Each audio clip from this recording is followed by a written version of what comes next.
Welcome to Cycle Breakers and Moneymakers, a podcast for women of color and first gen who are breaking generational cycles and glass ceilings by going places no one before them has ever gone. I'm your host, leadership coach, and eldest daughter of immigrants, Mariela De La Mora. I left a 16-year marketing career to create a multiple six-figure-a-year coaching business as a single mom. Each week, you'll learn how to build unshakable self-trust, become in demand, lead with confidence, and make more money by being more of who you are.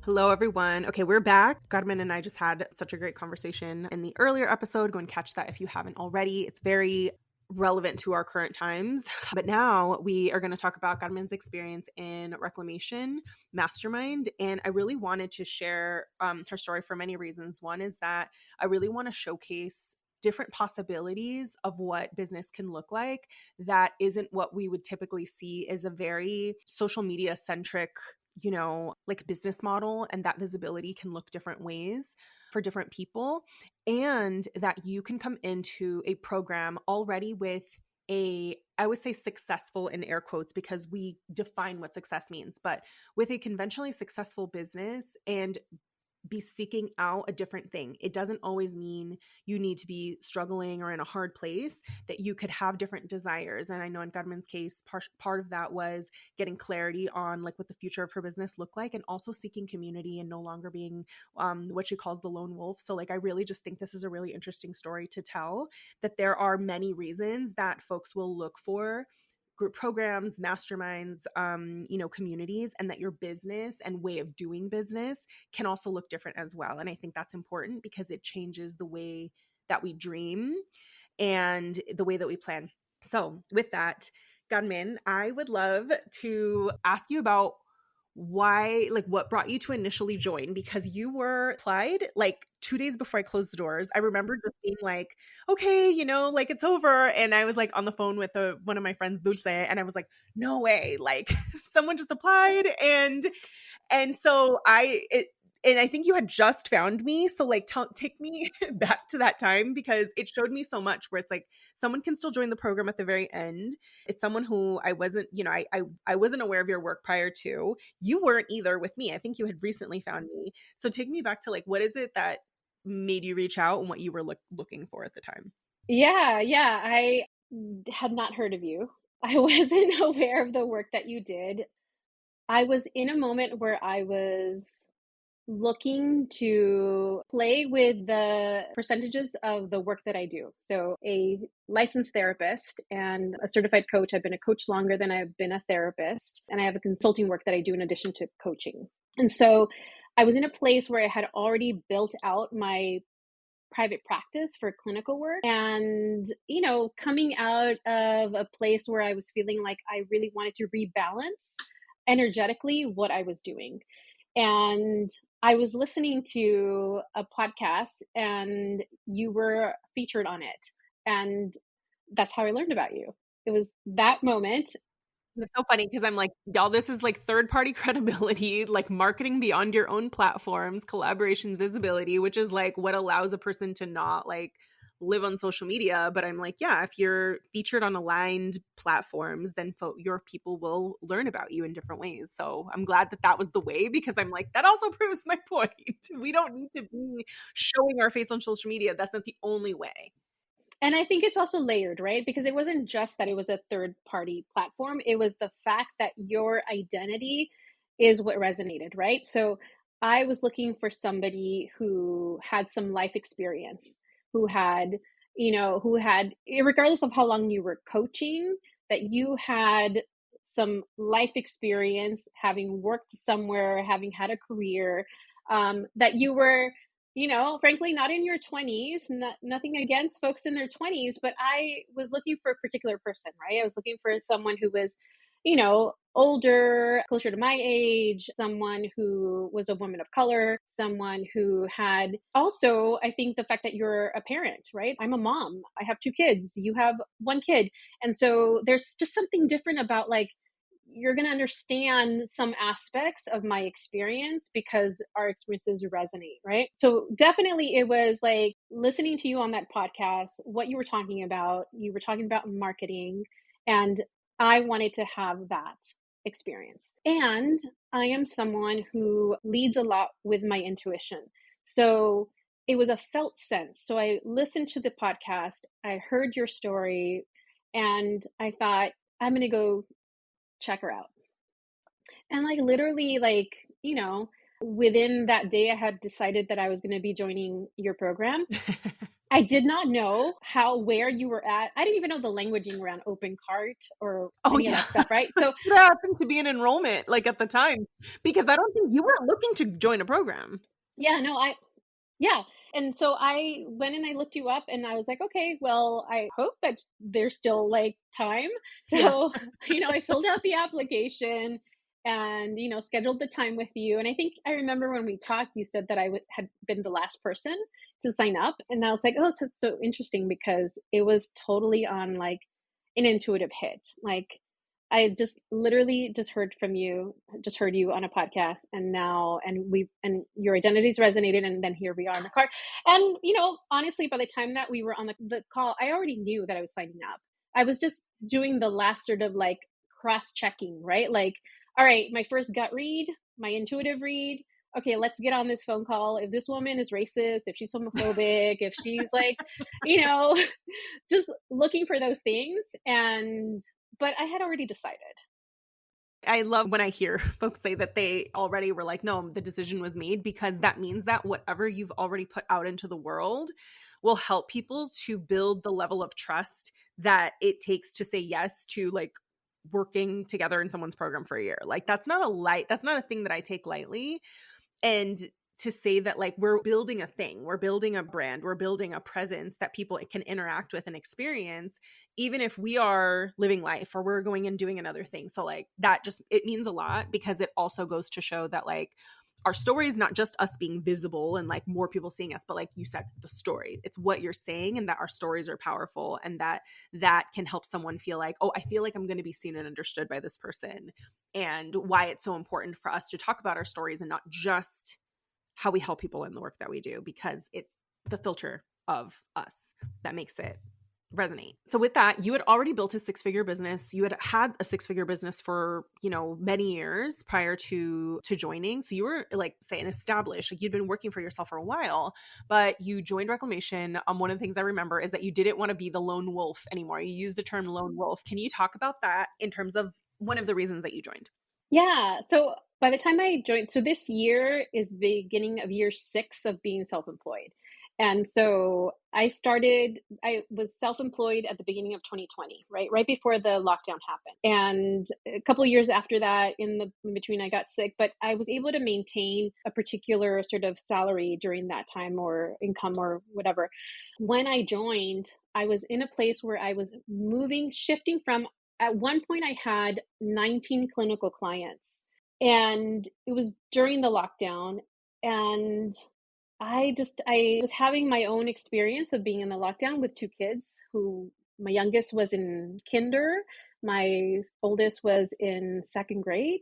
And so the heaviness of holding space for my clients and holding space for myself, for my family, I just needed to recalibrate how much time I was spending in my private practice and shift over. So That like coaching was 19 calls a week, or like what did that look like to have 19 clinical clients? Maybe give or take, because maybe not everybody was weekly. Yeah, Some the were. majority. So clinically, I work weekly with clients, and it's not until like a year, maybe a little bit longer, that we transition into biweekly. And it depends per client, but for the most part, I work weekly. So I would say like a good more than half of those were weekly clients, and then another chunk was like every other week. So it was still a lot. Yeah, so that's a lot of space holding, a lot of calls, just a lot. And with having kids at home as well, like when you're sharing a room with your kids, I remember that time too, where it's like, I can hear her, she's there. And then that's affecting like your focus, and your energy just wants to like mom and like respond. And, that's a lot.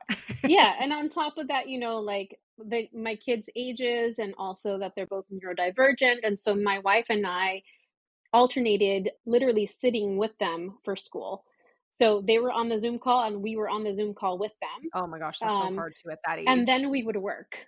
Yeah, it was a really intense time. It was difficult, I think, for a lot of people. And so by the time, fast forward, that we get to signing up for your program for Reclamation, I had already started shifting away from like reducing my caseload and increasing the number of coaching clients that I was working with and consulting that I was doing. So initially, I think when I joined, I had already done 3 group coaching programs. I ran 3 cycles of a group coaching program I called Aligned Wisdom. And it was essentially like a combination of the work that I do, which is leadership development and wellness, or like nervous system regulation.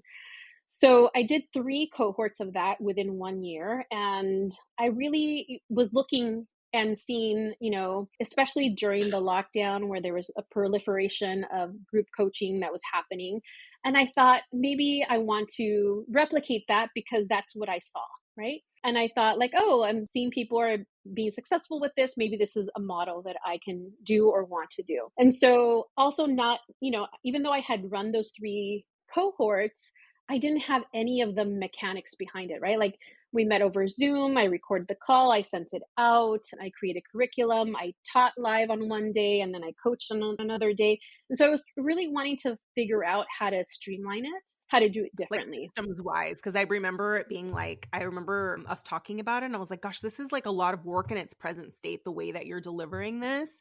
And so it's almost like a commitment to, if you're going to grow that, to like first make it easy on yourself by saying, we need a process, we need systems, we need ways of doing this that don't have so much like administrative like burden. And then that's a commitment, almost like the business model then calls in a certain amount of like systems versus a different business model. So, okay, yes. So that makes sense. I remember us talking about that and I was like, you've been doing this, you did this several times. And it is like, okay, like how do we make it easier before we like add more to that, Yes, add more to that plate, if that's the direction you want to go. absolutely. And I think the lone wolf thing is that as a daughter of immigrants, as an only daughter, I have 2 brothers, but as an only daughter, there's ways that, figuring things out, being the first to do things. A lot of times you do those things alone, right? Because there's no one who's showing you how.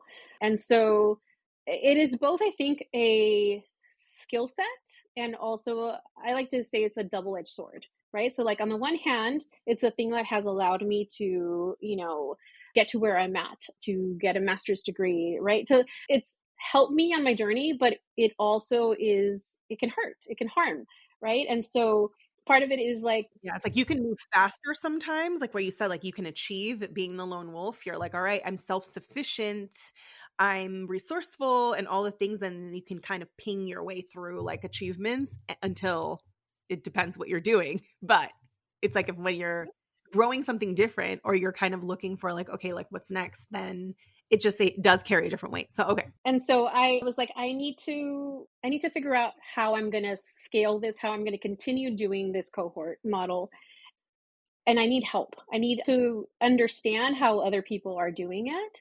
And so that was a big sort of impetus for joining the program. It's a mastermind for not just coaches, but a lot of the folks in the mastermind are coaches.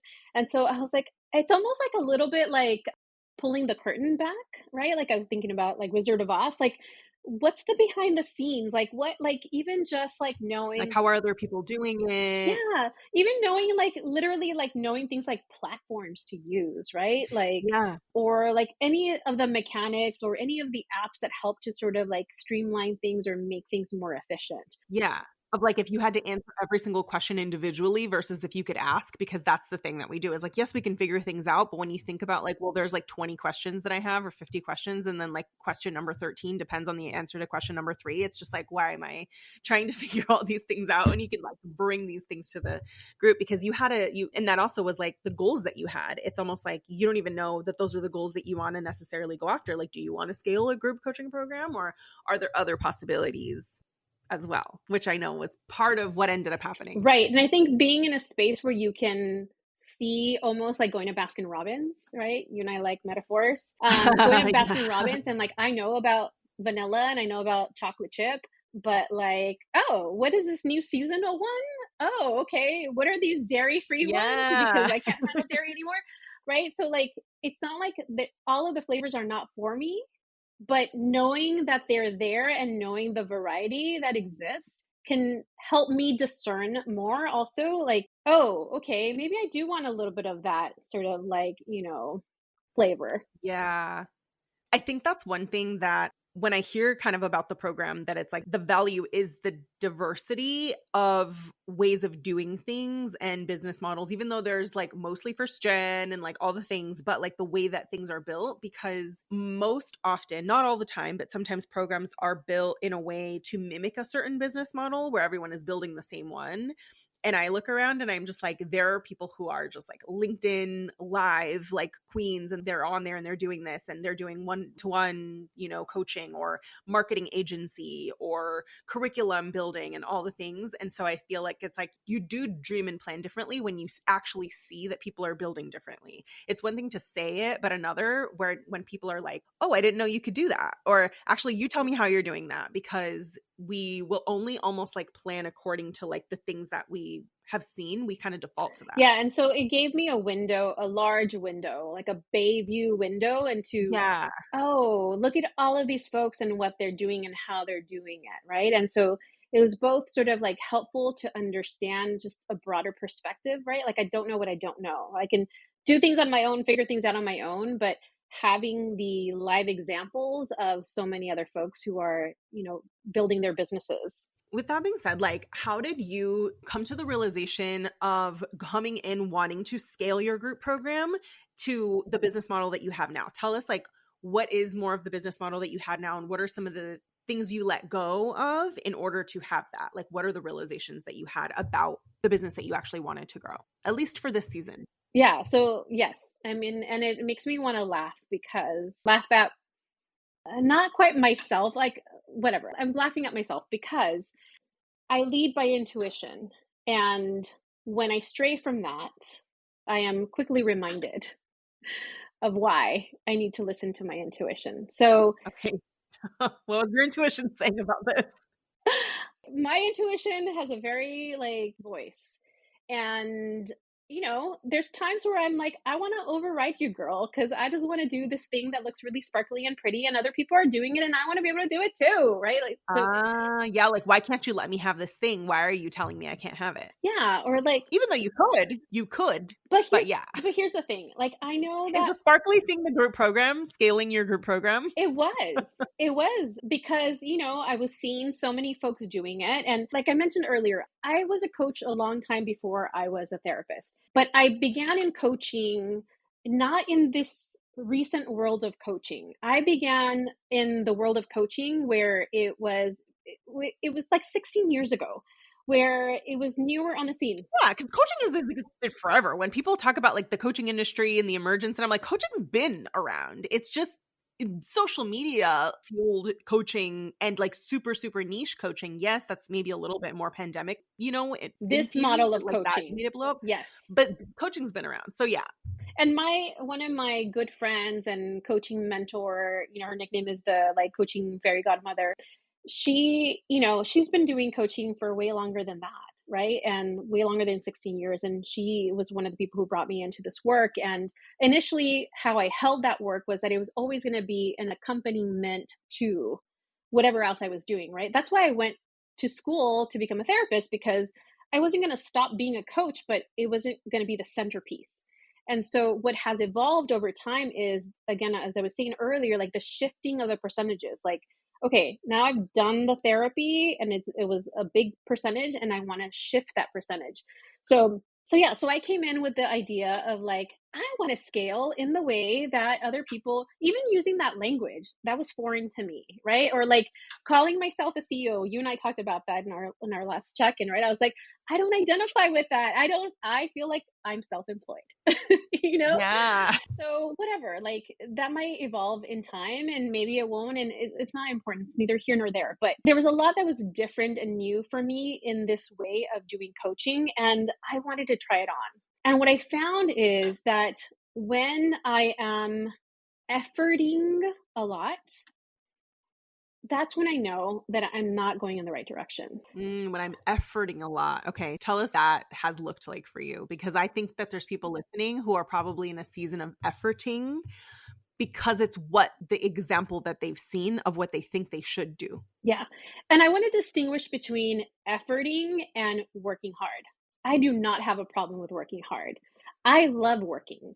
And, before I had kids, my laptop was out all the time because I enjoyed it, not because I had to, right?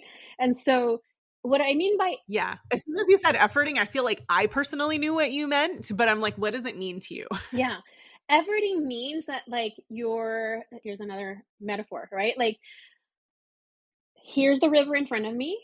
I put my hand in or my body in, and I can feel the flow going in that direction, and I'm going the opposite direction And because it's just that tiring. shiny thing is over there, and it's like it's not gonna like the water's not high enough. It's not gonna make me drown. I can swim if I really wanted to. I don't have to swim. I can walk that way, but I'm walking upstream, right? When my actual flow and ease and abundance is that way, Yeah. right? Like, Yeah. That's such a good analogy. And then even if you get there, even if you want to stand still at that location, you actually have to stand still at that location and hold on to the resistance that's going to constantly be there. So I think about how entrepreneurs grow businesses they don't want all the time because someone told them that that's how they had to do it, or that's the only example that they saw. And so even if they're there to maintain the clients that they have actually feels like efforting because they didn't really want that in the first place. so let me tie this back to the earlier analogy of Baskin Robbins, right? So Uh-huh. I come into Baskin Robbins and I am used to Reclamation Baskin Robbins. Reclamation Baskin Robbins, and I'm like, oh, look at all of these flavors. I've only been familiar with these flavors because these were the flavors that I grew up with. These were the ones that were near me, right? And what I realize is I'm actually lactose intolerant. Oh, I'm oh, actually oh, a plot twist in the story. I actually don't have a sweet tooth.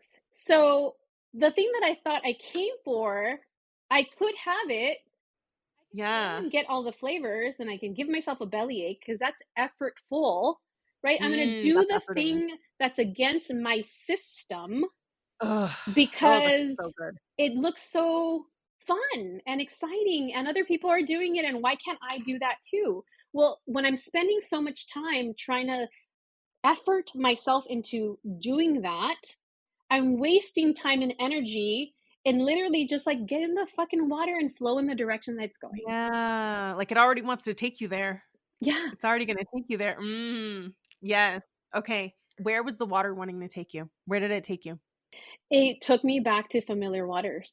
Okay. It took me back to places that I already know and that want me and that I don't have to effort.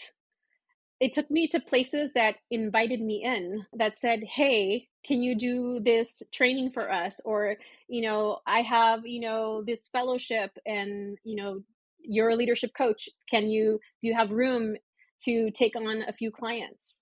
So it took me to a place of invitation where I'm responding to the invitation, right? They already want me, and it's my decision to say whether or not it aligns with me and whether or not I want it, right? Versus like, let me go and create the environment and the invitation.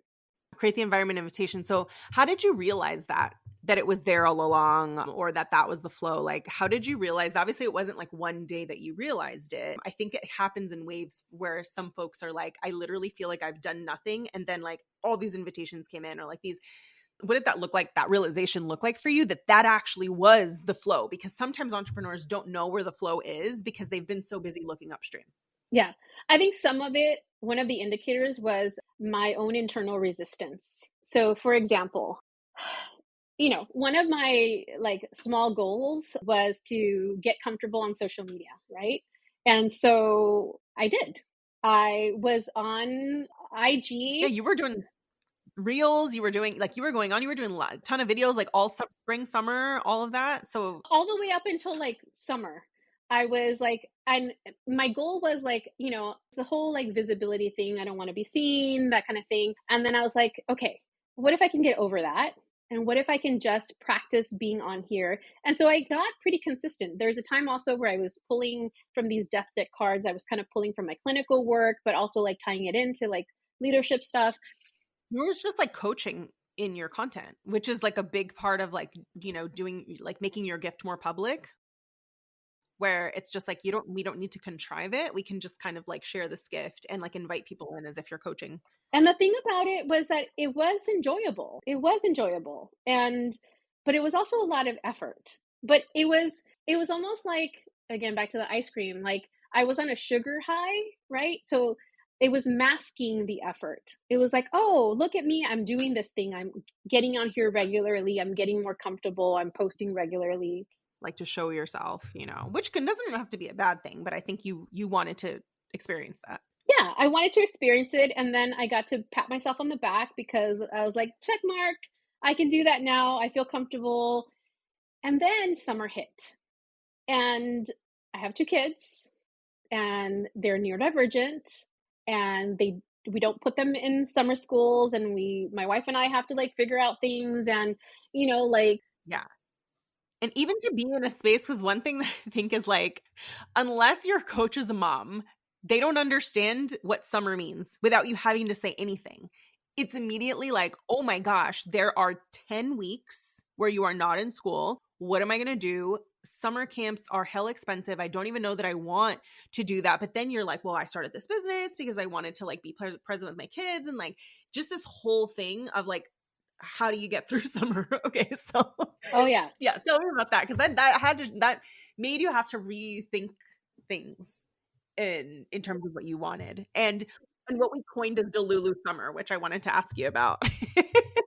So summer hits, right? And up until this last summer, my approach to summer is, ugh, summer's coming. I hate summer. We have to figure out, like, and there's also like, the kids don't want to be programmed, right? Like they want a summer break. And part of the summer break includes they want to have fun with their family, right? And so Yeah, and yeah. we want to enjoy them Oh, yeah, too. my kid does not wanna go. She's just like, "Okay, fine, like, I'll do it," but she's just like, "I don't want to." Like, they wanna be with you, and, like, obviously, you're not gonna be out traveling the world and doing stuff for, like, 10 weeks, but, like, you also want to have a different expectation of yourself in the summer that isn't the expectation that you have in the other seasons, because that's not sustainable, and then yeah, so Exactly. So this idea, I was really fighting that notion, and I was feeling like the impact of thinking I hate summer, right? And how does it feel when I think that? I am so upset. I'm annoyed, I'm bothered, like I'm frustrated, I have to cancel or I have to change my schedule around. And then I was like, okay, well, if this is the reality, can I align with what is happening? Can I fight? Can I stop fighting what is? What is that my kids have 10 or whatever, how many weeks off during the summer. And that just means that I have to approach this in a different way, right? Like, because I can't do anything else, right? So, but I can change the way yeah, that I you approach can't it. hold your breath for 10 weeks. You're just like, "I actually have to change Yeah. expectations." And so I was like, you know what if I came up with this like list of 5 things. I remember I shared it with Mariana because she has kids too. And I was like, they were gonna be my responses to, instead of being frustrated and being annoyed and all the stuff, what I was gonna do instead. And so I called it Delulu Summer. And it was like a list of 5 things. And one of them was gonna be like, when I feel frustrated about what is, I'm gonna like have a dance party with my kid. I'm I gonna remember that. yeah, yeah, Yeah. I'm gonna, like, Mhm. speak in, like, an accent that I'm gonna come on with, talk to my respond in a way that right? Like, I was gonna do things that just felt silly and fun and lighthearted that were gonna make my kids laugh, make me feel better about this experience, right? It's almost like, how could I retake the summer frustration and turn it upside down and make it into something that just feels like, this is just I'm just living. I don't have to call this a terrible summer. Yeah. So with that summer, also, all social media engagement went out the window because I had less time. And that's when I really realized like how much time and effort it was taking to post. And so initially I thought I'm just going to take a break for a month.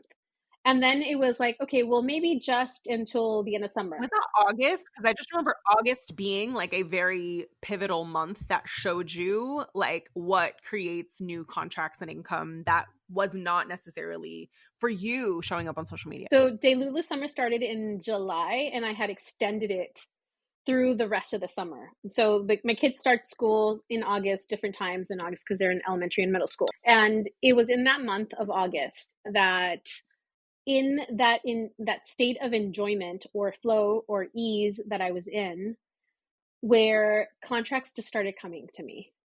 Invitations to coach in a handful of different fellowships, organizations that I've worked with in the past who needed particular trainings that I could train on, and then a contract with a foundation through a friend of mine who had just started at a foundation and needed to get some support on resetting her team, resetting team culture and expectations.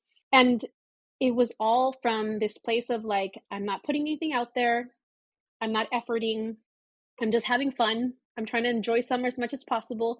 And then I really got into it. I got into like, oh, I'm really enjoying summer. Like summer is really fun because I'm having a good time. And I kept getting these sort of like reinforcing messages that money was still coming, contracts were still coming, work was still coming.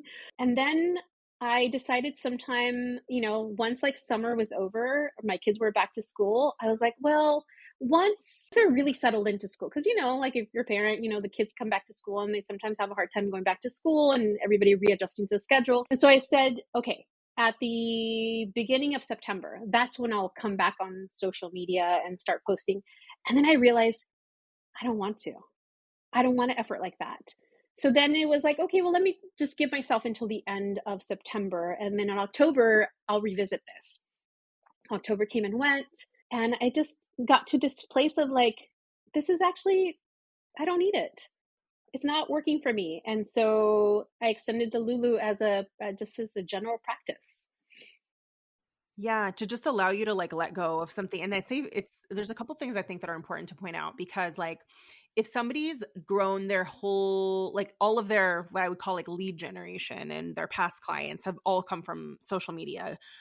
Granted, that's not something I would advise them to do, to say, well, we don't want to cut off your Your lead. It's almost like faucet. the hose that's watering your Hmm. garden. Yeah, you don't want to turn it off. However, that's a different strategy where it's like we would build other faucets for you, not just the one that you don't particularly enjoy being on, because no one really likes being on a platform when that's the platform that has to do everything for them. You have to find you new clients. It has to be your creative outlet, like all the things. What you realized, I think, was that you were already plugged into a faucet, but you were looking at you were building other ones and they were also producing clients and revenue, but it felt like you were going uphill or upstream. And then you like kind of allowed the relationships that you already had with organizations and just like your network to actually like find you. And so this may not be the case for everyone, but there are some folks who actually do work that is aligned with either work they've done in the past. Like they actually have a network and they don't realize that their network could also be a source of invitation.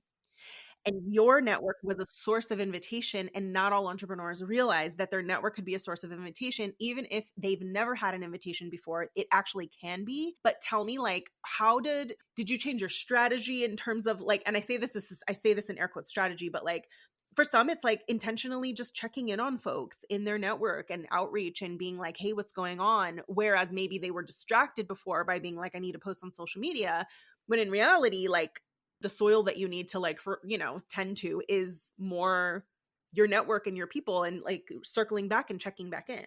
How did your strategy, or what you thought of as like what made the most sense for you, how did that change? Yeah, I mean, I think it's important to note, as you're saying, that my folks never came from social media to begin with, right? So that was part of the shiny object or the different flavor, right? Like, oh, I want some of that, right? And redirecting my focus in that direction wasn't generating any of it. And granted, like I had only been really active on social media for a couple of months, so I didn't totally, discount it as like a possibility that could grow.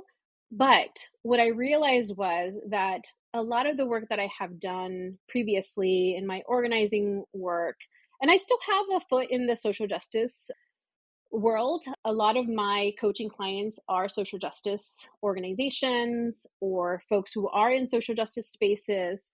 And so what I realized was that in my previous work, I have held roles that had really big reach. So I worked with many organizations. I'll give you an example of how small the world is. So I have two new coaching clients from a nonprofit that I just started with maybe 2 months ago. And they were referred to me by someone that I know. So that's part of my faucet, right? Like there's people who refer to me. And it turns out that I know their deputy director. But I didn't find this out. I didn't reach out to the deputy director and say, hey, can I, Do you need support in coaching any of your staff? I learned that after the fact. And this woman I know from back in the day when I was an organizer and she was an organizer, right? So the world is very small. So what I realized was that I still have a lot of faucets. And so I don't need to go invent a new faucet, create a new faucet from scratch, build it myself when I still have a bunch of faucets I haven't tapped into yet, right?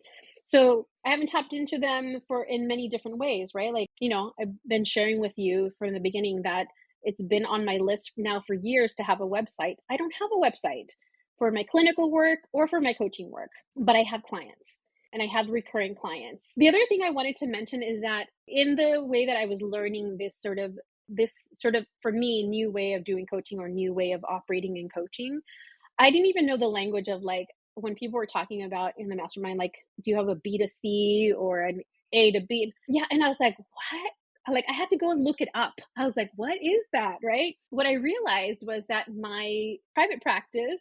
And for folks who don't know, B2B means business to business. So it's like we are a business, but when we say business B2C, it means business to consumer. You sell to individual clients versus to selling to businesses. It doesn't mean that you won't still coach individual clients, but the person that's paying the invoice, signing the check is generally an organization paying on behalf of their people.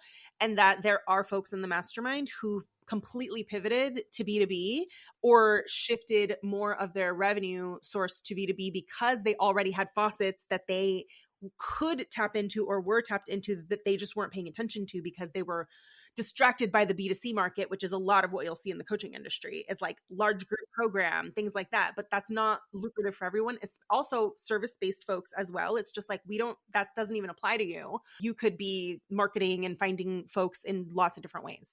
And I realized that was part of the shiny object, right? That I wanted a B2C, right? A business to consumer. And it had to be shiny because you have to get like 20 people to say yes to you at one time. It's such a different, it's like by nature, it's very sexy and like attractive and romantic because of how it sells versus you could actually there's some folks who've landed 20 clients, let's say, because they sold their group program to an organization, but it was very unsexy because it just was a conversation. So it's just a different way. It's just a different way. And I don't think that there's necessarily a good way or a bad way. And I think I found out in this process that what my way really was. And what happened also is that I realized also recently that my clinical practice is a B2C.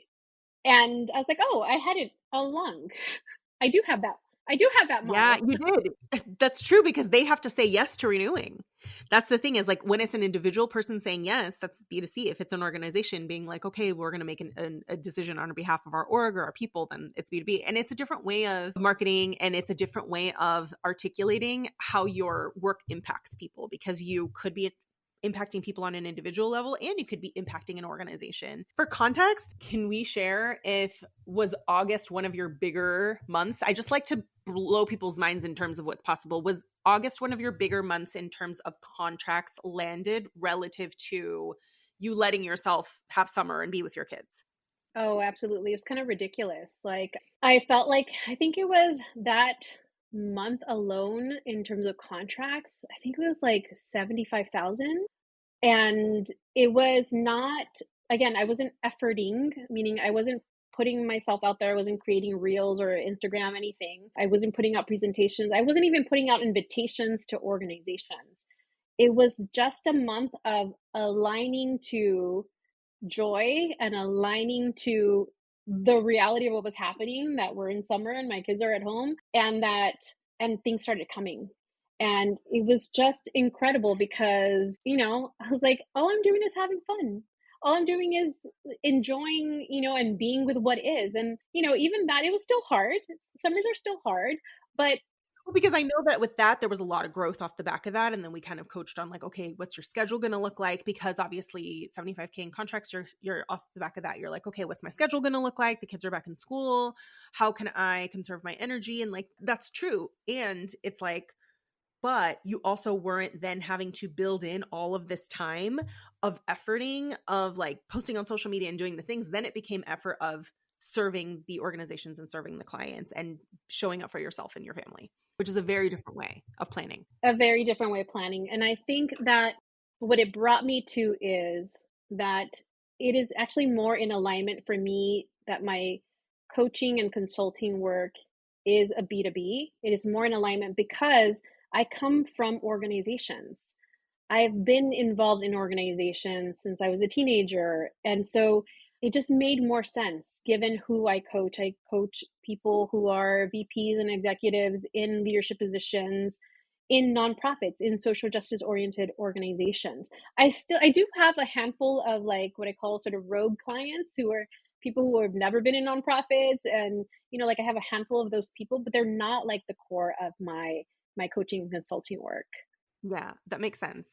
And I wanted to ask, like, how I mentioned at the beginning of the episode, like you came in having a six-figure business for several years and you had fairly significant growth. Like average businesses don't grow, like they don't double like year over year, but you had like 45% growth in 2024 and just a lot more unexpected kind of like, it's nice if like, okay, maybe an extra 10K or whatever, but it's like the unexpected that kind of fell in, started to become like larger numbers. What would you say is different about like what allowed that change to happen that you didn't expect?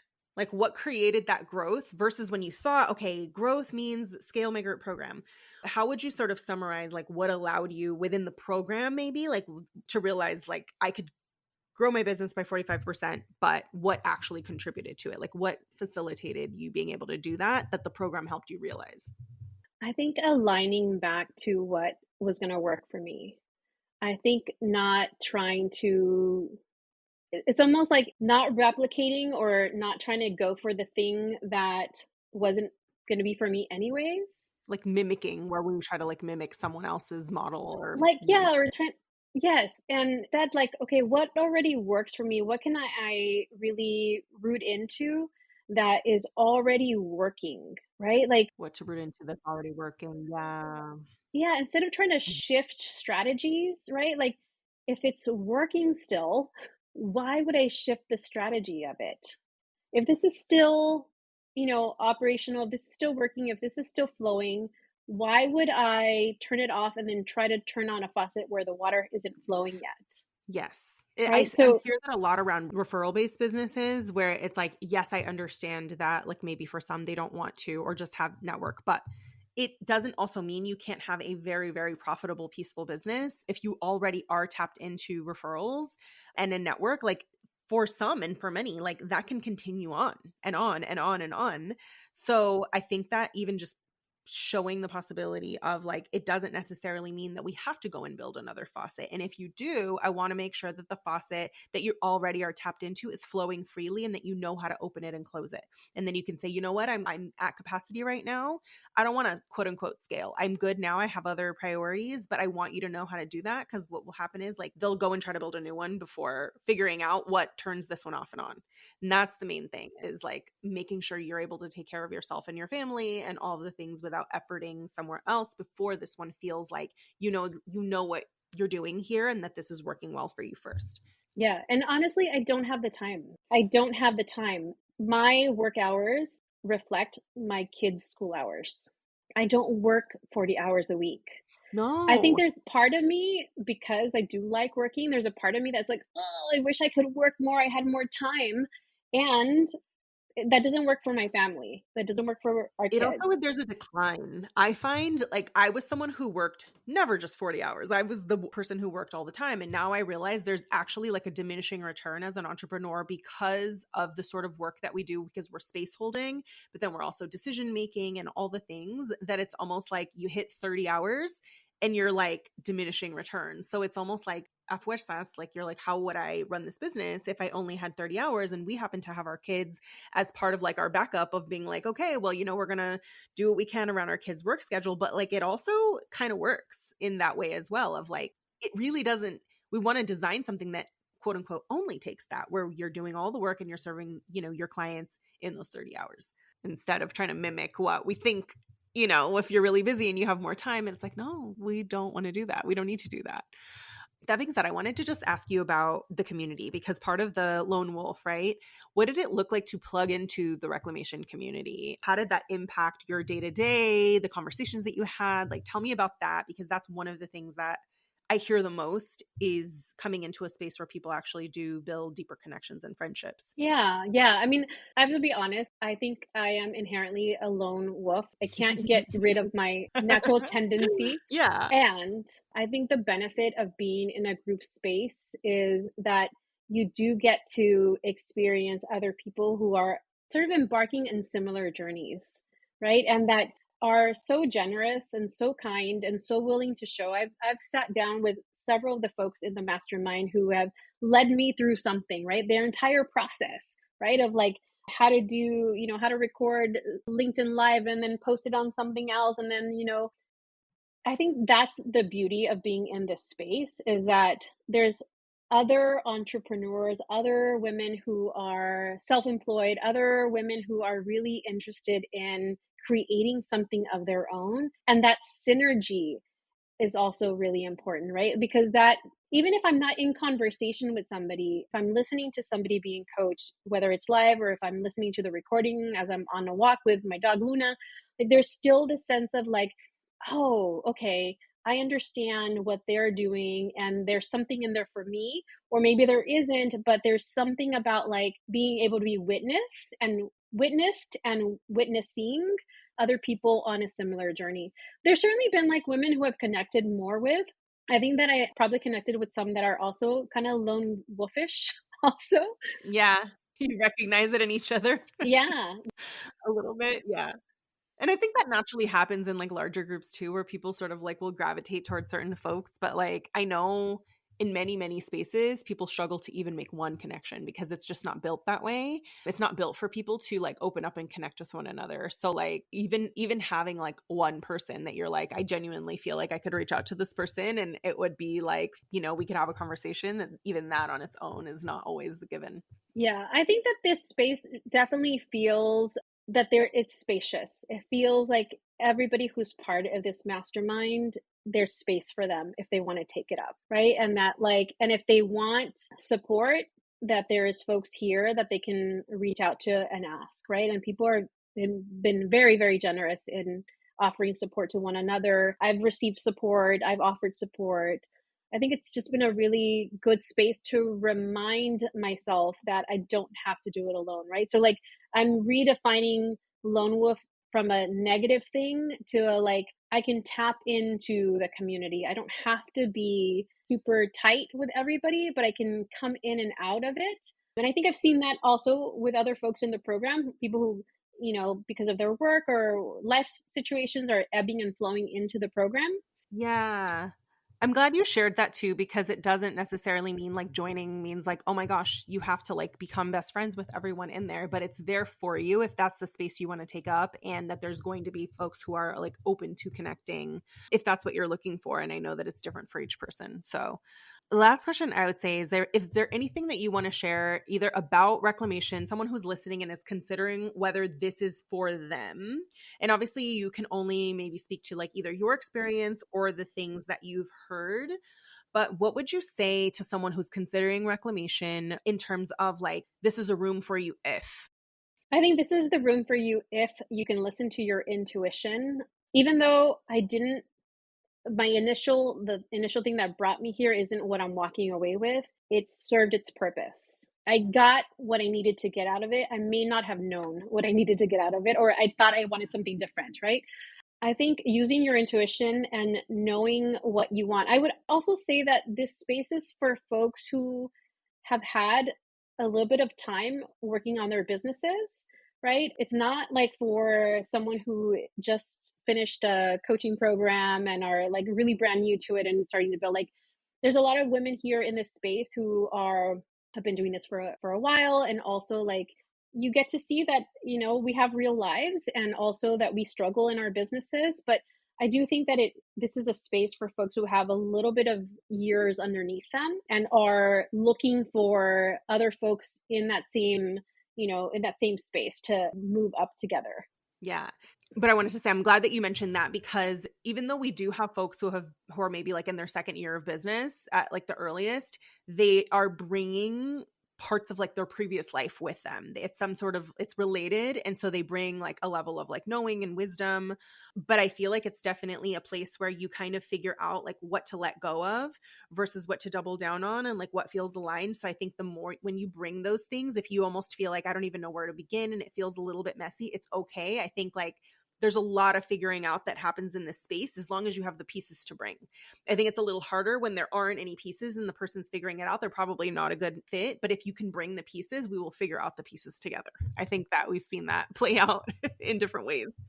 Yeah. Well, thank you so much, Carmen. If there's anything else that you didn't already mention, let me know. But like, this is really good to just hear how you came in with something different than you initially walked in with. I think that's another thing is like someone who is open to discovering that they actually want a different thing or that the way that they were trying to grow isn't really what they want or that there's a simpler way. It's like being open to being surprised. Yeah. All right. Thank you so much. And thank you for just sharing your story with us and for being part of Reclamation and adding so much to it. And for our conversation earlier, if those of you who haven't heard it, definitely check it out.